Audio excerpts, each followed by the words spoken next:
मुगल बादशाह अकबर और उनके नवरत्न बीरबल के किस्से काफी मशहूर हैं। आइए सुनते हैं उनका एक नया किस्सा। अकबर और बीरबल की पहली मुलाकात। गर्मी का मौसम था। एक दिन बादशाह अकबर अपने कुछ दोस्तों को शिकार पर ले गए। दुर्भाग्य से उन्हें कोई शिकार नहीं मिला और तेज धूप में लंबे समय तक घूमने के बाद वो बहुत थक गए। प्यास भी काफी लगने लगी थी, लेकिन उन्हें आसपास कोई झील नहीं मिली। बादशाह ने अपने साथियों से कहा, आओ हम सबसे पास के गांव में चलते हैं। मुझे यकीन है कि वहां हमें झील जरूर मिलेगी। तब सभी गांव की ओर चल पड़े। रास्ते में उन्हें एक छोटा बच्चा मिला जो सूखी लकड़ियों का गट्ठा लिए जा रहा था। बादशाह उसके पास गए और पूछा, क्या आसपास हमें पानी मिलेगा? उस लड़के ने उत्सुकता के साथ कहा, हाँ हाँ, मेरे घर के पास एक झील है। आइए, मैं आपको वहां लेकर चलता हूं। यह सुनकर बादशाह अकबर ने राहत की सांस ली। बादशाह के साथ आए हुए लोगों में से एक ने कहा, आओ मेरे घोड़े पर चढ़ जाओ ताकि हम जल्दी से वहां पहुंच सकें। लड़के ने वैसा ही किया और वो घोड़े पर चढ़ गया और वो सभी उस झील की तरफ जाने लगे। रास्ते में बादशाह ने उससे पूछा, तुम्हारा नाम क्या है? उस लड़के ने जवाब देने के बजाय वही प्रश्न दोहराया, आपका नाम क्या है? बादशाह लड़के की बात सुनकर बहुत अचंभित हुए। आज तक किसी की हिम्मत नहीं हुई थी उनसे ऐसे बात करने की। गुस्से में आकर उन्होंने पूछा, तुम जानते हो मैं कौन हूं?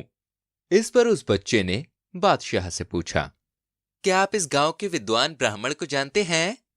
बादशाह ने जवाब दिया, नहीं। बड़े ही इत्मीनान से फिर बच्चे ने कहा, आपके प्रश्न का भी मेरे पास वही जवाब है। कुछ देर के बाद सभी झील के पास पहुंच गए। छोटा लड़का जल्दी से घोड़े से नीचे कूद गया। उसने सभी को पीने के लिए पानी दिया। जब वो बादशाह के पास पानी देने पहुंचा तब उन्होंने उसे अपनी अंगूठी दी और कहा, यह अंगूठी ले लो। इसकी जांच करने से तुम्हें पता चल जाएगा कि मैं कौन हूं। लड़के ने जब अंगूठी में शाही चिन्ह देखा तो अचंभित रह गया। बादशाह ने उससे कहा, जब तुम बड़े हो जाओगे तब हमारे दरबार में दिल्ली चले आना, मैं तुमसे वहीं मिलूंगा। ये कहकर अकबर अपने दल के साथ रवाना हो गए। कुछ देर बाद जब वो निकल चुके थे, उस बच्चे को एहसास हुआ उसने तो अपना नाम बादशाह को बताया ही नहीं, इसलिए वो चिल्लाता हुआ उनके पीछे भागा। महेश दास, मेरा नाम महेश दास है। मगर बादशाह इतनी दूर निकल गए थे कि उसकी आवाज उन तक पहुंची ही नहीं। महेश दास जब 16 साल का नौजवान हो गया तब उसके दादा ने उसे बुलाकर कहा, महेश, ये समय तुम्हारा है।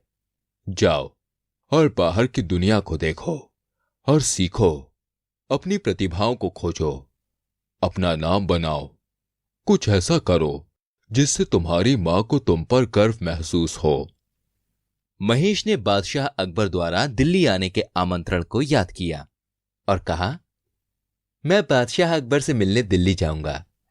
सफर काफी लंबा था। बहुत दिनों तक यात्रा करने के बाद वो दिल्ली पहुंचा। थोड़ी देर शहर में आराम करने के बाद वो शाही दरबार पहुंचा।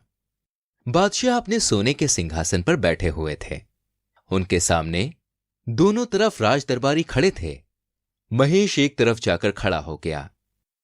बादशाह अकबर ने अपने दरबारियों से एक प्रश्न पूछा, दुनिया में सबसे सुंदर फूल कौन सा है? एक ने कहा, गुलाब। दूसरे ने कहा, कमल। किसी और ने कहा, चमेली। सबके जवाब सुनकर महेश से चुप ना रहा गया। सामने आकर उसने कहा, कपास का फूल सभी फूलों से सबसे अच्छा है। उसके कहे पर सब दरबारी हंसने लगे।